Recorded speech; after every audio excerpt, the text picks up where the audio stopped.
Morning దేవుని ప్రియ కుమారుడు, good morning దేవుని ప్రియ కుమార్తె, special good morning to you. సగమా బైబిల్ గ్రంథంలో నయోమి అనే ఒక స్త్రీ మనకు తెలిసిందే.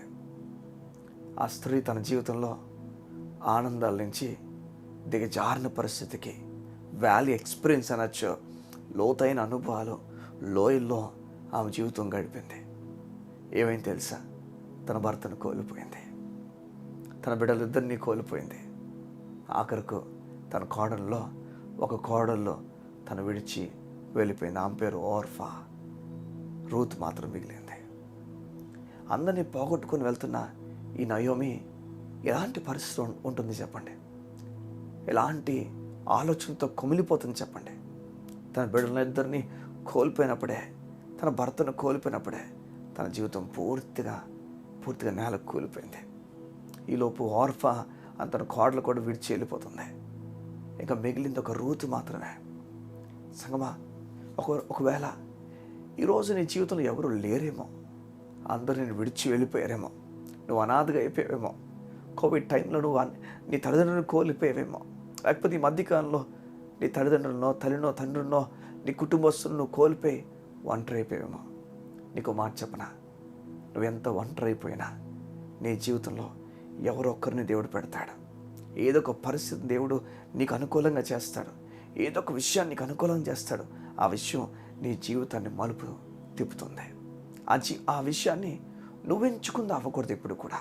చూడండి, మనం ఎంపిక చేసుకొని మనం ఉంటుందా పోతుందని భయపడిపోతాం. నయోమి అలా చేయలే. నయోమి చెప్పింది, రూత్కి, ఓర్ఫా కూడా చెప్పింది, మీ ఇద్దరు కూడా మీ ఇండ్లకు వెళ్ళిపోండి.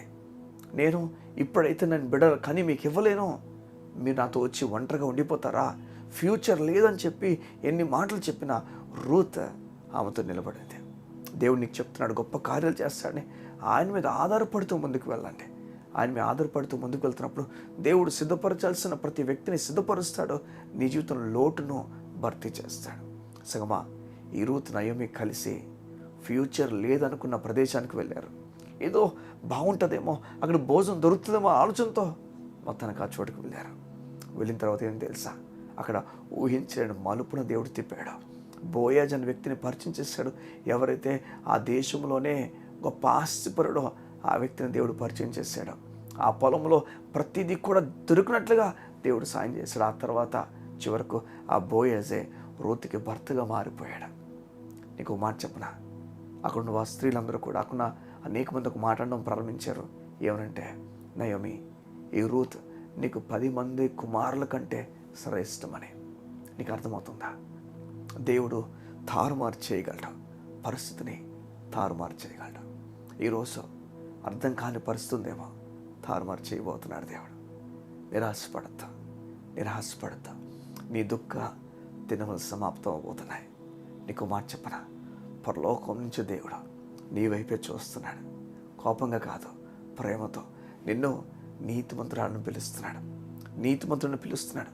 నువ్వు ఆయన పక్కన కూర్చుండే పెట్టబడ్డాను గుర్తుపెట్టుకో. గొప్ప కార్యాలు చూడబోతున్నా. నెమ్మది కలిగి ఉంటావు. కోల్పోయేవేమో, ఎవరు నీతో లేరేమో, ఒంటరి అయిపోయేమో, దేవుడు నీకు తోడుగా ఉన్నాడు. నీ కొరకని వ్యక్తులు దేవుడు లేపబోతున్నాడు. ఊహించిన కార్యాలు నీ జీవితంలో జరగబోతున్నాయి. నిరాశపడిపోయిన జీవితం నుంచి, ఇంకా కోల్పోయి కృంగిపోయిన జీవితం నుంచి సంతోషపడే జీవితంలోకి దేవుడిని తీసుకెళ్ళబోతున్నాడు. నమ్ము, గొప్ప కార్యం చూడబోతున్నా. కళ్ళు మూసుకుంటావా? ఈ ఉదయం నీ గురించి ప్రార్థన చేయడానికి ఇష్టపడుతున్నాను. మా ప్రియ పరలోకపు తండ్రి, నయోమి నిరాశపడిన ఒక జీవితాన్ని ముందు తీసుకెళ్తుండగా నువ్వు నిరాశ నుంచి వెలుపల తీసుకొచ్చావు. ఉన్నతమైన కార్యములు అనుభూతిని నీ ప్రజలకు, ఉన్నతమైన కార్యాలు నీ కుమార్తెగా జరిగించావు.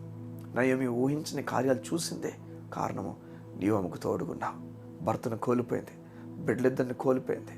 ఇక ఒంటరి అయిపోయిన పరిస్థితుల్లో రూత్ అనే ఒక స్త్రీనిచ్చి ఆమె జీవితాన్ని కట్టావు. నీకు వందనాలు అయ్యా. నీ బిడ్డల జీవితంలో నీ కార్యాన్ని సఫలపరచండి.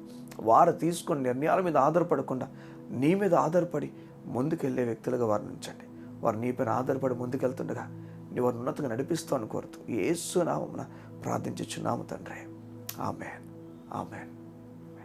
తొందరపడి నిర్ణయాలు తీసుకోవద్దు. దేవుని మీద ఆధారపడు. దేవుని మీద ఆనుకొని వెళ్ళు. దేవుడు ది బెస్ట్ కార్యం నీకు చేయబోతున్నాడు. God bless you. See you tomorrow.